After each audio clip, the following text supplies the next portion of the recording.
오늘은 계시록 2장 5절에서 7절 말씀을 근거로 잃어버린 처음 사랑을 회복하라 라고 하는 제목의 말씀으로 함께 은혜를 나누려고 합니다. 우리는 에베소 교회에 하신 이 칭찬과 책망을 그냥 표면적으로만 보고는 진리는 보수했으나 사랑은 잃어버린 교회, 이렇게 쉽게 말하는 것을 조심해야만 합니다. 왜냐하면 진리와 사랑은 둘이 아니라 몇 개예요? 하나이기 때문입니다. 그러므로 복음은 우리가 믿는 이 예수 그리스도 안에 있는 예수 그리스도, 바로 복음은 진리와 사랑의 분리가 아니라 조화입니다. 그래서 항상 신앙생활은 그냥 믿음만 강조한다고 되는 것이 아니라 그 믿음은 보이는 걸까요? 보이지 않는 걸까요? 믿는 것은 믿음은 바라는 것들의 실상이기 때문에 믿음의 대상, 하나님은 눈에 보이는 분이 아니에요. 그렇지만 우리가 그분을 믿는 그 믿음, 성령의 열매로서 가지고 있는 믿음은 보여야 됩니다. 뭘 통해서 보여야 돼요? 삶을 통해서. 그죠? 그래서 믿음과 사랑은 조화를 이루어야 된다는 거예요. 믿는다고 말하면서 사랑이라고 하는 이 삶의 열매가 나오지 않는다면 그 믿음은 죽은 믿음과 같은 거예요. 그래서 야고보서에서는 그래서 믿음과 행함을 어떻게 말합니까? 믿음과 행함이 없는 믿음 자체는 죽은 거라고 얘기를 하죠. 그래서 행함은 어떻게 나오느냐? 우리가 가지고 있는 믿음이 행함으로 나오게 되어지고, 우리가 가지고 있는 믿음은 행함으로 증명이 되는 거예요. 그렇기 때문에 진리와 사랑은 조화를 이루어야 된다. 그래서 에베소 교회가 그래서 지난주 보았듯이 책망을 받았어요. 어떤 책망을 받았습니까? 처음 사랑을 버렸다는 것이죠. 처음 사랑을 버렸다.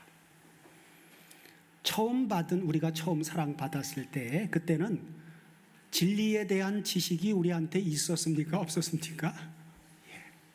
그냥 진리의 실존인 예수님을 영접해서 내 안에 실제로 가지고 있을 뿐이지 그분에 대한 지식이 그리 많지 않습니다. 그렇죠? 그러함에도 불구하고 그분이 우리 안에 오심으로 말미암아 우리 속은 이루 말할 수 없는 감동과 감격이 있었고, 그렇죠? 기쁨이 있었어요. 그래서 그 감동과 감격과 기쁨으로 인해서 우리 삶이 어때요? 옛날 같지를 않았어요. 그게 바로 변화된 삶의 모습이거든요. 그래서 바로 처음 사랑을 버렸다고 주님이 지적하신 것은 바로 은혜에 대한 그 감사와 감격, 이것을 버렸다는 것입니다. 그런데 버렸는데 능동태를 써서 수동태로 버려진 게 아니라, 누군가에 의해서 버려진 게 아니라 의도적으로 버렸다는 거예요. 왜? 삶으로 사랑을 실천한다라고 하는 것은 결코 쉬운 일이 아닙니다. 그죠? 그래서 진리를 보수한다라고 하는 그 명목 아래서 말씀을 열심히 공부하고 그 진리의 지식을 쌓는데 온 힘과 마음을 기울이다 보니까 우리의 감정은 메말라 버렸어요. 신앙생활의 모습은 형식적이고, 그리고 습관적이고, 그리고 자기가 가지고 있는 그 말씀의 지식을 가지고 남을 판단하는, 자기 의로 똘똘 뭉친 바로 독단주의적인 그러한 사람으로 변질되었다는 것이죠. 에베소 교회가 바로 그렇다고 말이에요. 과거 우리의 모습은 어땠습니까? 그리고 현재는 어떻습니까? 혹시 과거의 그 잔재가 아직도 여전히 남아있지는 않습니까? 생각해 봐야 되겠죠. 다시 말해서 에베소 교회가 사랑을 버렸다라고 하는 것은 복음의 본질을 버렸다는 것입니다. 그래서 주님은 5절에서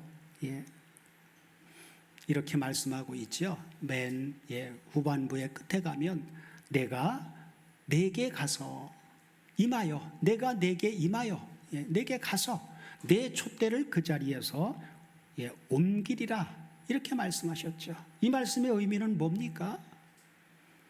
이렇게 말씀하시면 바로 뭘 말해주고 있는 거예요? 에베소 교회는 형식과, 그렇죠? 형식만 남아있고 습관만 남아있는, 결국은 메말라버린, 가슴이 메말라버린 그러한 거짓 교회라고 하는 결국 사형 선고를 내린 것과 같습니다. 결론적으로 에베소 교회는 복음을 버린 것이고, 그리고 이긴 자가 아닌 패배한 교회가 되었다는 것입니다.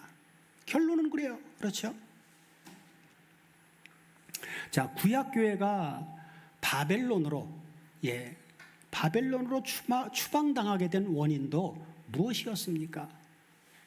자, 시편을 통해서 말씀하시기를 시편 50편 8절을 보면 이렇게 말씀해 주고 있습니다. 내가 너의 재물을 인하여 너를 책망하지 아니하리라. 내 번제가 항상 내 앞에 있음이로다 하고 말씀하죠. 그러니까 성전에 와서 무수한 재물을 드리는 이러한 행위는 계속해서 열심히 했단 말이에요. 그것만 보면 대단한 신앙이죠. 그죠? 자, 이것을 오늘날로 적용을 하면 어떻게 적용이 될까요? 구약의 제사는 뭐예요? 예배잖아요. 그죠? 그렇다면 오늘날로 예배는 열심히 드리고 있는 거예요. 자, 그러나 하나님께서는 이어지는 문맥인 바로 22절, 23절을 보시면 이렇게 진단을 내리십니다. 자, 22절, 23절을 보시면 뭐라고 말씀하십니까? 하나님을 잊어버린 너희여. 하나님을 잊어버린 너희여. 성전에 와서 제물은 아주 그냥 열심히 드리고 있는데 하나님이 보니까 하나님을 잊어버렸다는 거예요. 그러니까 우리가 신앙생활하는 게 하나님이라고 하는 실존, 예수 그리스도라고 하는 실존을 인정하면서 그분 앞에 살아있는 예배를 드린다고 생각을 해야 되는데, 그 실존을 생각하지 않고 그냥 형식적이고 습관적으로 계속 열심히, 왜 이걸 안 하면 천국 못 갈 것 같으니까 뭔가 이상한 것 같으니까, 뭔가 또 벌 받을 것 같으니까, 그죠? 그러면서 뭐라고 하십니까? 이제 이것을 생각하라. 에베소 교회에도 그랬죠. 너는 어떻게 그 처음 사랑이 떨어진 것을 생각하고, 계시록에서는 에베소 교회에게는 아주 구체적으로 더 얘기해 주고 있는데, 구약에서는 그냥 이 일을 생각하라. 네가 왜 하나님을 잊어버렸다고 진단을 하는지 너는 생각하라고 말이야. 그러면서 그렇지 않으면, 생각하지 않고 돌이키지 않는다면 내가 너희를 어떻게 한다고요? 찢어버려. 그러니까 바벨론 포로가 된 거예요. 찢어버렸잖아요. 그러면서 뭐라고요? 감사로 제사를 드리는 자가 나를 영화롭게 하나니. 그 행위를, 그죠? 믿음만 강조하고 행위는 막 살아도 된다고요? 아니란 말이에요. 그 행위를 옳게 하는 자에게 내가 하나님의 구원을 보여주겠다라고 말씀해 주고 있죠. 그래서 하나님을 잃어버렸다라고 하는 것은 결국 뭘 근거로 해서 하나님을 잊어버렸다라고 하는 거야? 감사를 잃어버렸다고 말해요. 감사를. 신앙생활하면서 맨날 불평해요. 왜 나한테만 이런 문제가 있지? 내가 뭘 잘못했다고? 바로 하나님을 잃어버렸다라고 하는 것, 감사를 잃어버렸단 말이에요. 그러므로 에베소 교회가 처음 사랑을 버렸다는 것은 결국 처음 받은 그 복음은 성경의 전부입니다. 그죠? 구약성경 39권은 예수 그리스도에게 대해서 말하는 거예요. 예수 그리스도가 복음의 실상이잖아요. 복음에 대한 감사와 감격과 그리고 복음을 받음으로 인해서 기쁨으로 나왔던 하나님을 향한 열심, 이것을 버렸다는 것입니다. 뭐 하느라요? 진리를 보수한다는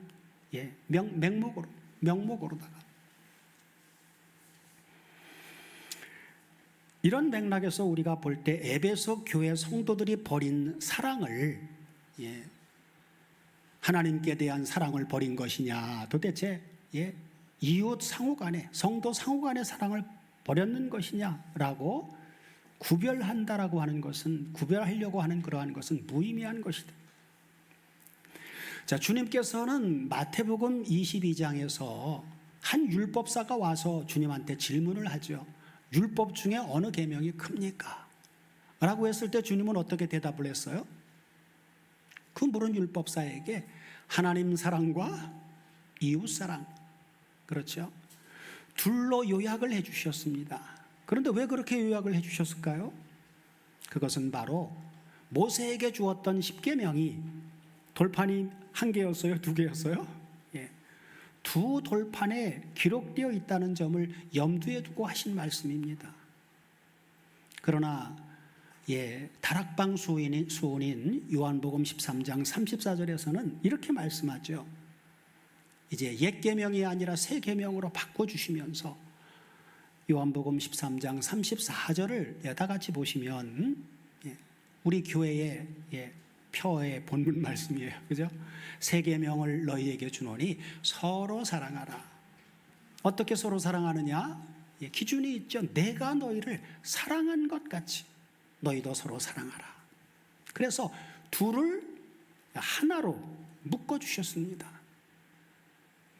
하나님을 사랑하는 것과 이웃을 사랑하는 것은 두 마음이 아니라 한 마음에서 나오는 것이기 때문입니다. 그래서 주님은 마태복음 25장 종말론 결론에서 31절 이하에 나오는 양떼와 염소떼에 대한 말씀을 하시면서 결론적으로 40절에서 양떼에 속한 사람들, 잘했다 칭찬받은 양떼에 속한 사람들에게 이렇게 말씀하시죠. 자, 임금이 대답하여 가라사대 내가 진실로 너희에게 이르노니 너희가 여기 내 형제 중에 지극히 작은 자 하나에게 한 것이 곧 누구한테 한 거라고요? 하나님인 성자 하나님이신 나 예수에게 한 것이다 하고 말씀하신 이 주님의 말씀이 그대로 성립이 되는 것이죠. 우리는 하나님 사랑과 이웃 사랑을 절대로 갈라놓아서는 안 됩니다. 어떤 의미에서 하나님을 사랑하는 것은 쉽습니다. 왜요? 하나님 사랑하는 것은 그냥 말로만, 그렇죠? 말로만 하나님 사랑합니다 하고 얼마든지 쉽게 할 수 있기 때문이죠. 그러나 이웃 사랑은 어떻습니까? 이웃 사랑은 말로만 사랑해서 돼요? 안 돼요. 그래서 이웃 사랑이 어려운 것은 왜 그러냐? 행함이 따라야 되기 때문입니다. 그죠? 그래서 사랑의 사도인 사도 요한은 요한일서 3장 18절에서 이렇게 말하죠. 자, 자녀들아, 우리가 말과 혀로만 사랑하지 말고 오직 행함과 진실함으로 하자 하고 말씀한 거예요. 그러니까 이웃 사랑은요, 행함과, 그런데 행함인데 그게 내가 뭘 이렇게 해야 주님이 한다고 했으니까 의무적으로 또는 형식적으로 하면 안 돼요. 진실함이 따라야 돼. 진실함. 그죠? 행함과 진실함으로 하자. 그러므로 바울이 말했듯이 평안에 매는 줄로 성령에 하나 되게 하신 것을 힘써 지키라고 했는데 그것을 지키지 못하는 교회는 이미 에베소 교회처럼 패배한 교회가 됩니다. 또한 사랑의 띠로 하나 되지 못한 교회, 그 교회와 그 공동체는 결국 영적인 전투에서 승리할 수가 없죠.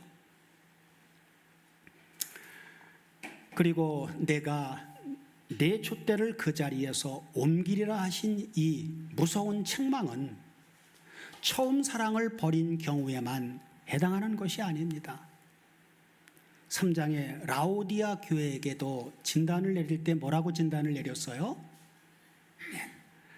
라오디아 교회는 부족한 것이 없다. 우리는 풍족하다. 그랬는데 주님이 진단하시니까 어때요? 주님을 마음 밖에서 주님으로 영접했다고 한 건 처음에 그렇게 하고 신앙생활을 했는데 주님을 마음에서 쫓아내버렸어요. 그래가지고 결국 회개하라고 권고를 하시면서 회개를 안 하면 어떻게 하신다고 그래요? 내가 입에서 너를 토해내버리겠다 그랬어요. 토해내버리겠다. 이렇게 라오디아의 교회에게 하신 책망도 이건 표현만 다를 뿐이지 결국은 같은 의미입니다. 그러므로 에베소 교회가 반대로 진리를 보수했으나 사랑은 버렸는데 반대로 사랑은 실천하고 진리를 버렸다고 해도 책망은 어떨까요? 똑같은 책망을 받게 됩니다. 그러니까 진리와 사랑은 둘이 아니라 하나라고 하는 거예요. 자, 이제 본문 7절을 통해서 오늘의 우리에게 주시는 주님의 권면과 그리고 약속의 말씀을 같이 상고해 볼 텐데 다 같이 한번 보시면 귀 있는 자는 성령이 교회들에게 하시는 말씀을 들을지어다. 그렇죠?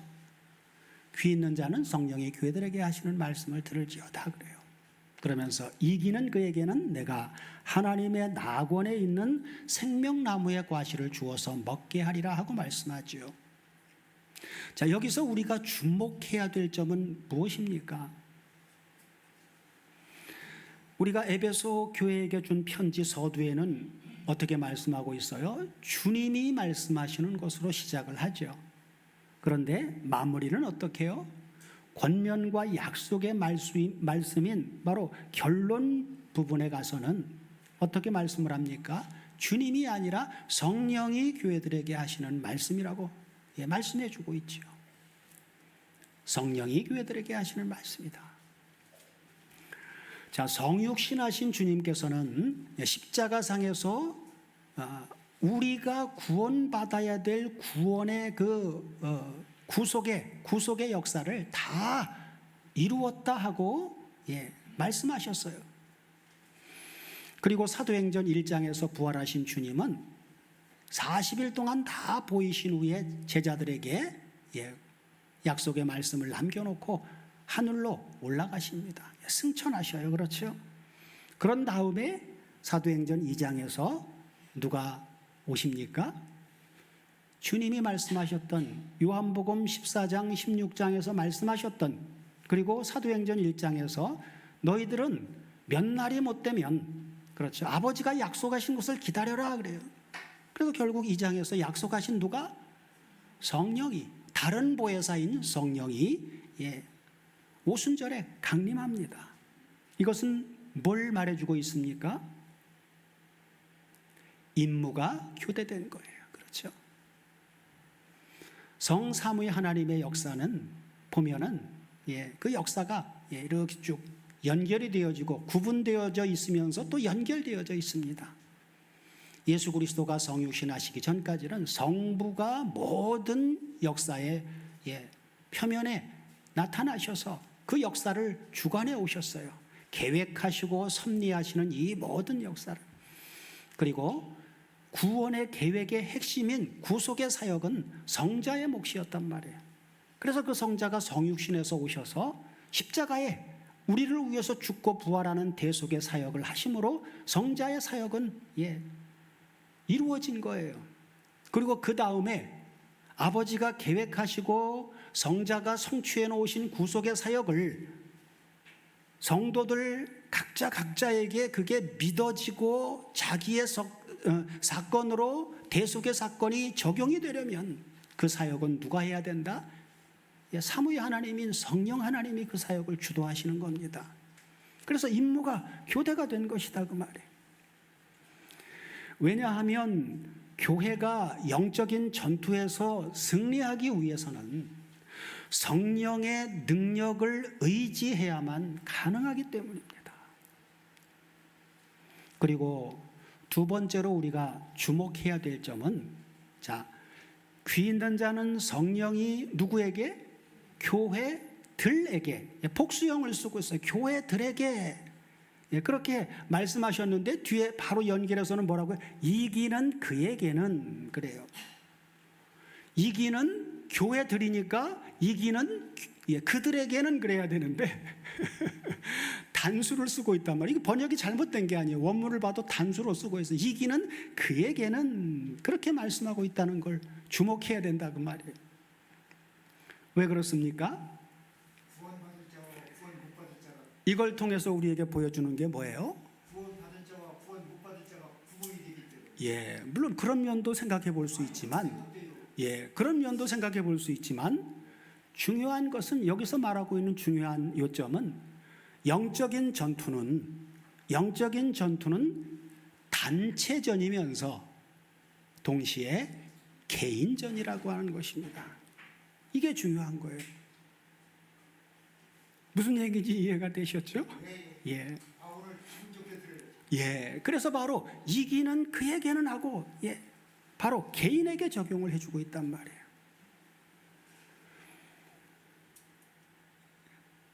그래서 이 점을 사도 바울도 에베소서 6장 10절 이하를 같이 보시면, 우리의 신앙생활을 영적인 전투로 이제 얘기를 하는데, 자, 정말로 너희가 주 안에서와 그리고 그의 힘의 능력으로 강건해지고 마귀의 괴계를 능히 대적하기 위해서 하나님의 전신갑주를 입으라 하고, 우리의 신앙생활을 무엇으로 비유를 해요? 전쟁으로. 그렇죠? 전쟁으로 비유했어요. 그랬던 바울은 이제 이어서 12절에서 뭐라고요? 우리의 씨름은, 그래요. 우리의 씨름은 혈과 육에 대한 것이 아니요 정사와 권세와 이 세상 어두움의 세상 주관자들과 하늘에 있는 누구와의 싸움?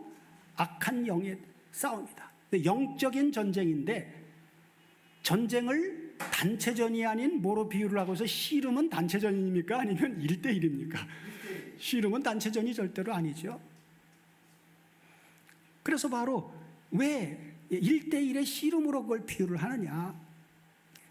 전쟁은 분명히 단체전이면서도 개인전이라고 하는 걸 더 강조하기 위해서 그런 거예요. 왜? 그래야만, 이건 다른 사람 이전에 내가 이겨야 되는구나 라고 하는 더 급박한 긴장감을 가지고 우리가 말씀을 대하고 신앙생활을 할 수 있도록 하기 위해서입니다. 그래서 결국은 1대1의 싸움에서 이긴 자 한 사람 한 사람이 모일 때 그 교회가 바로 어떤 교회가 되는 거예요?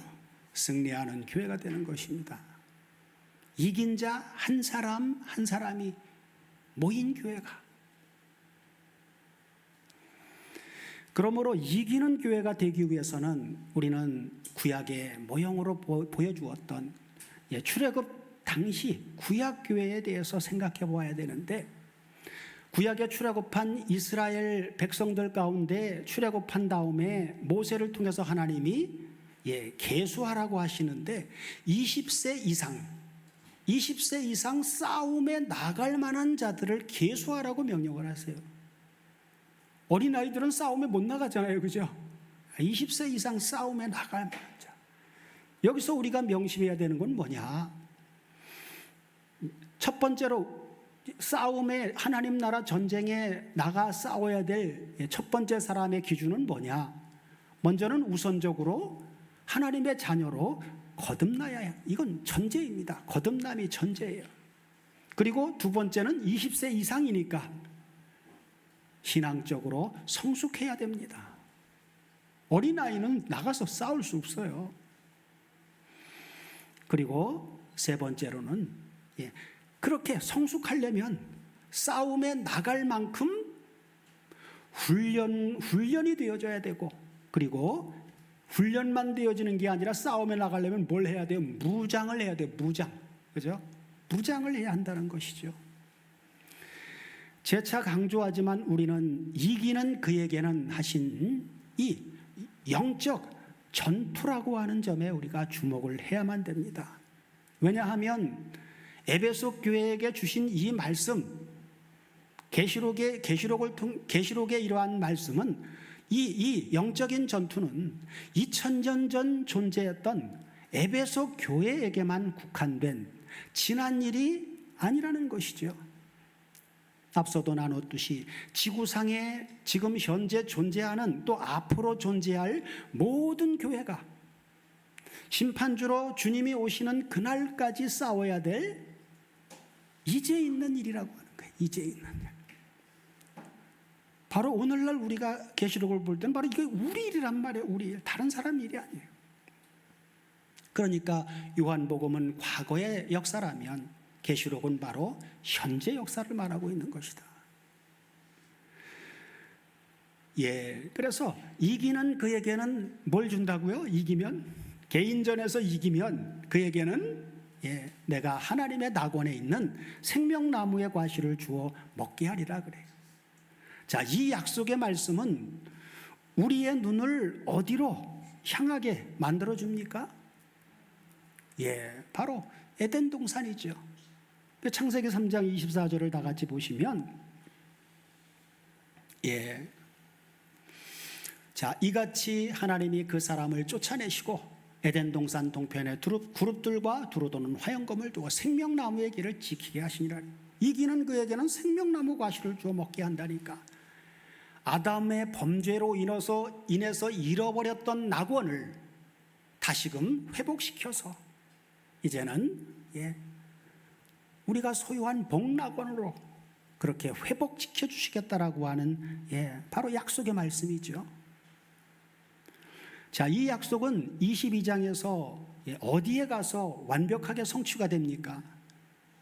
바로 마지막 장인 22장이죠. 자, 22장 2절을 보면, 자, 길 가운데로 흘러가더라. 강 좌우에 생명나무가 있어 12가지 실과를 맺히되 달마다 그 실과를 맺히고 그 나무 잎사귀들은 만국을 소성하기 위해서 있더라 하고 말씀하고 있어요.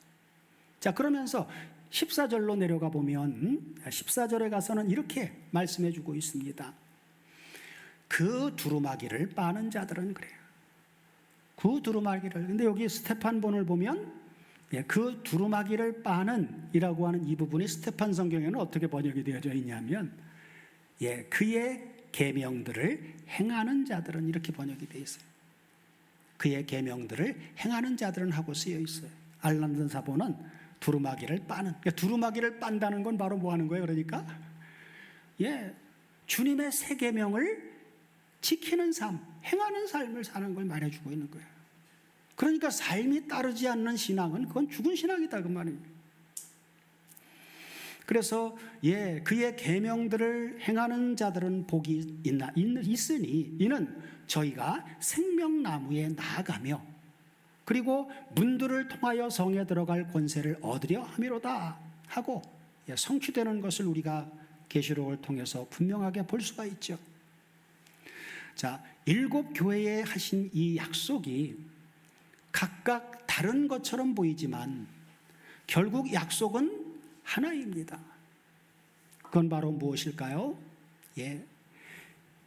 영적 싸움, 즉 주님의 고난에 참여한 자들에게 주어질 영원한 영광, 곧 바로 영생입니다. 영생이 주어진다는 것입니다. 자, 그러면 본문 7절 중반부에서 이기는 그에게는 하고 이 단수를 쓰고 있는데, 이기는 그에게는 하신 이 말씀이 그렇다면 우리 홀로 싸워서 이기라는 것일까요? 그래서 바로 주님이 말씀하신 다락방 수훈이 중요한 것은, 자, 요한복음 16장 33절을 보면 주님이 이기신 이김을 전제로 해서 말씀을 하시는데, 이것을 너희에게 이름은, 그러니까 14장 1절부터 바로 16장 32절까지의 이 모든 말씀을 너희에게 이름은 너희로 내 안에서 평안을 누리게 하려 함이라. 그러면서 세상에서는 너희가 뭘 당한다고요? 세상에 있는 동안 우리 신앙생활은 환난을 당하는 것이 당연한 것이에요. 그러니까 어려움이 올 때 이 어려움이 나한테 왜 오지? 그렇게 질문하는 것 자체가 성경적인 질문이 아니에요. 환난을 당하나, 그렇죠, 담대하라. 왜 담대하느냐? 내가 세상을 이기었노라 하고 말씀해 주고 있죠. 그래서 주님이 먼저 대표자 간의 싸움에서 십자가를 통해서 이기신 싸움을 주님을 통해서 죄사함 받고 거듭나서 이제 신앙생활을 하는 영적 전투를 해야 되는 우리는 홀로 싸우는 것이 아니라 주님이 이미 이겨놓으신 싸움을 싸우는 것이다 그 말이에요. 그래서 그렇다면 우리가 주님이 이겨놓으신 싸움을 싸우는 우리가 이길 수 있는, 영적 전투에서 이길 수 있는 승리의 비결은 뭘까요? 그래서 바로 앞절 32절, 16장 32절을 위로 올라가 보면, 자, 보라, 너희가 다 각각 제 곳으로 흩어지고 나를 혼자 될 때가 오나니 벌써 왔도다. 그러니까 주님이 세상을 어떻게 이기셨는지 바로 말씀해 주는 거죠. 그러나 세상을 이긴 내가 혼자 있는 것이 아니라 뭐라고요? 아버지께서 나와 함께 계시느니라. 그죠? 주님이 세상을 어떻게 이기셨어요? 아버지가 함께 계시니까. 그래서 주님은 20절에서 이렇게 말씀해 주셨던 것이죠. 앞에 문맥으로 올라가 보면 20절에서 이렇게 얘기합니다. 그날에는, 그죠?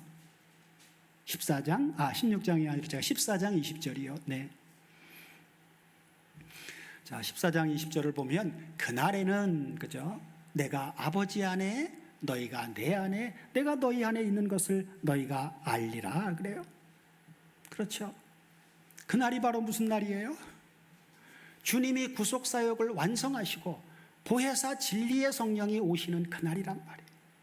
삼위의 하나님인 성령이 오시는 그날이란 말이에요. 성령이 오시면 아버지와 주님과 우리가 하나 연합되어지는 역사가 현실화되는 거예요. 그 연합사건은 성령의 사역입니다. 성령의 하나 되게 하신 것을 힘써 지키라 라고 권면을 하셨던 것이죠. 자, 이 점을 구약성경을 통해서 우리가 구약성경의 예표를 통해서 보면 바로 다윗과 골리앗의 싸움 예표를 통해서 우리가 볼 수가 있습니다. 다윗이 골리앗을 넘어뜨리기 전에 이스라엘 진영은 어땠어요? 공포에 휩싸여서 있었죠. 그러나 그리스도의 예표의 인물이었던 다윗이 나가서 골리앗을 싸워서 승리하자 어떻게 됐습니까? 이스라엘과 유다가 일어나서 소리 지르면서 나가서 블레셋 사람들을 쫓아가서 진멸해버리죠.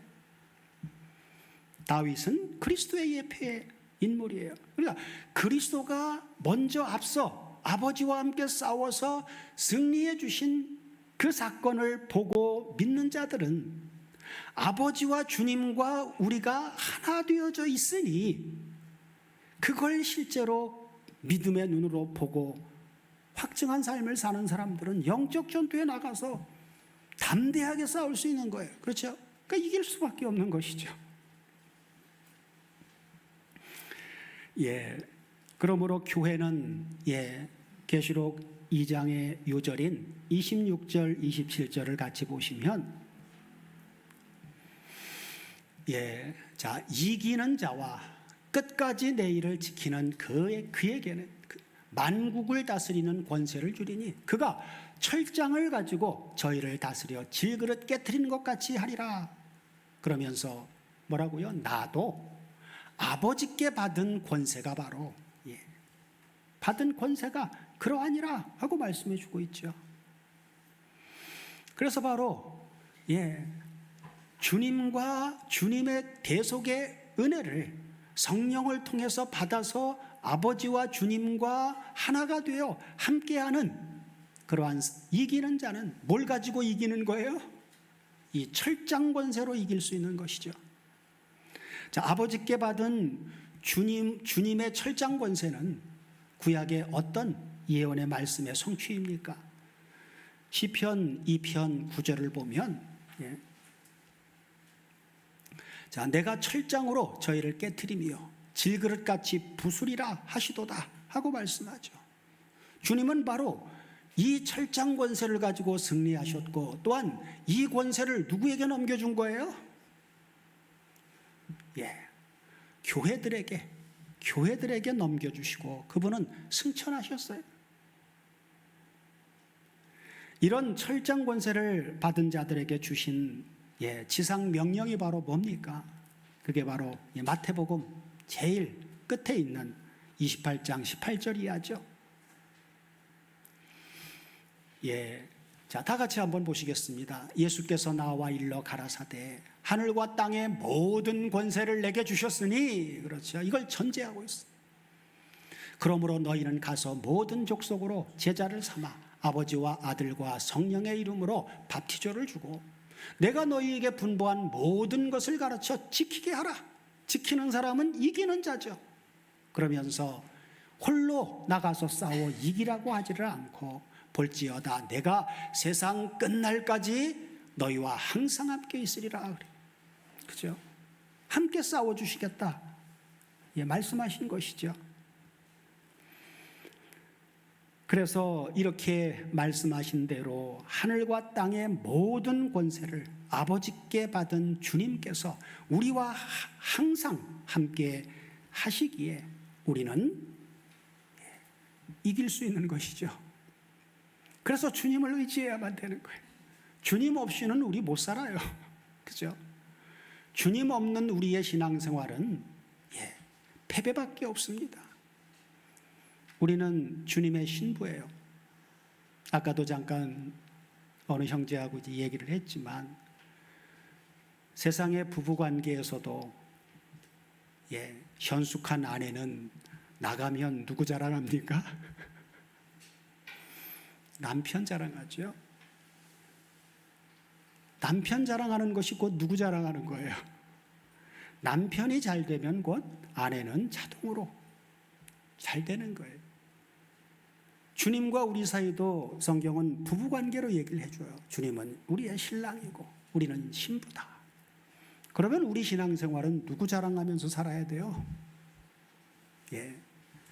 내 얘기 꺼내는 사람 조심하십시오. 절대로 유익하지 않습니다. 우리의 신앙생활은 주님을 높여야 되고 주님으로 말미암아 이길 수 있고, 그렇죠? 그래서 항상 주님을 나타내는 거예요.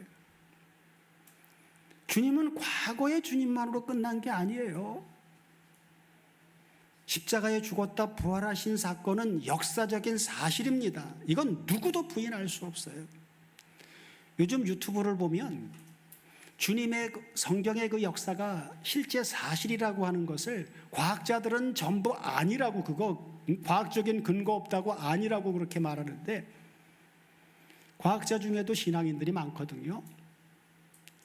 그걸 논리적으로 성경의 역사는 사람들이 상식적으로 이해할 수 없는 이런 주님의 죽으심, 최고의 표적에 대한 핵심은 주님의 죽으심과 부활이에요.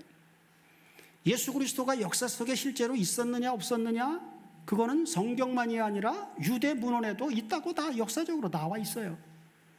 그리고 예수님이 죽었다 부활한 것을 누가 기록했습니까? 그걸 목격한 사람들이 기록을 했어요. 사복음서 중에도 누가복음은 어떻습니까? 누가라고 하는 복음서 기자는 부활한 예수님을 본 사람이에요? 못 본 사람이에요? 누가는 못 봤어요. 근데 그는 본 증인들이 목격한 사실을 근거로 해서 누가복음을 기록한 거예요. 누가는 의사입니다. 아주 이성적인 사람이에요. 그렇기 때문에 성경의 기록은 아무도 반박할 수가 없는 거예요. 이게 역사적인 사실이라고 하는 것을. 예. 그래서 우리가 계시록을 보면서는 지금 살아서 우리 안에 내주하시는 그러한 역사만이 아니라 초월적인 존재로 지금도 살아서 역사하시는 분을 우리가 보고 인정할 수 있는, 그분은 하늘과 땅의 모든 권세를 가지신 분이에요. 이런 의미에서 생명나무의 열매를 먹게 하리라고 하는 이 약속은 장차 우리가 완성된 하나님 나라에 가서 될 약속만이 아니라 이제도, 지금 현재도 생명의 말씀으로 지금 주어지고 있는 거예요. 사랑하는 다솜교회 가족 여러분, 이제는 에베소 교회가 아니라 오늘의 우리가 성령이 교회들에게 하시는 말씀을 들어야 될 차례입니다. 우리는 진리와 사랑을 지키는 싸움에서 승리하고 있습니까? 혹시 진리를 빼앗긴 것은 아닙니까? 처음 사랑을 잃어버린 것은 아닙니까? 아니면 진리도 사랑도 모두 빼앗기고 만 것은 아닙니까? 우리 다솜교회가 아무리 많은 사업 실적이 있더라도 단 한 가지 강단에서 선포되는 말씀이 혼잡되어 있다면 주님 앞에 참된 교회로 인정받지 못할 것입니다. 또한 우리 교회가 보수니 또는 정통인을 내세우면서 사랑을 버렸다면 내가 내게 가서 내 촛대를 그 자리에서 옮기리라 하고 하는 엄중한 경고를 주님으로부터 받게 될 것입니다. 우리는 이미 이런 경고를 혹시라도 받고 있는 건 아닐까요? 아니, 들을 귀가 없어 성령이 교회들에게 하시는 말씀을 듣지 못하고 있는 것은 아닐까요? 우리 모두로 에베소 교회에게 주신 칭찬과 책망, 그리고 권면과 약속의 말씀을 통해서 우리 자신을 돌아보고 다시금 회개하고 처음 행위를 가짐으로 말미암아 참된 교회, 그리고 승리하는 교회의 지체로서 진리를 보수할 뿐만 아니라 동시에 사랑을 실천하는 하나님의 영광과 찬송이 되는 삶을 살게 해 주시기를 우리 주 그리스도 예수의 이름으로 축원드립니다.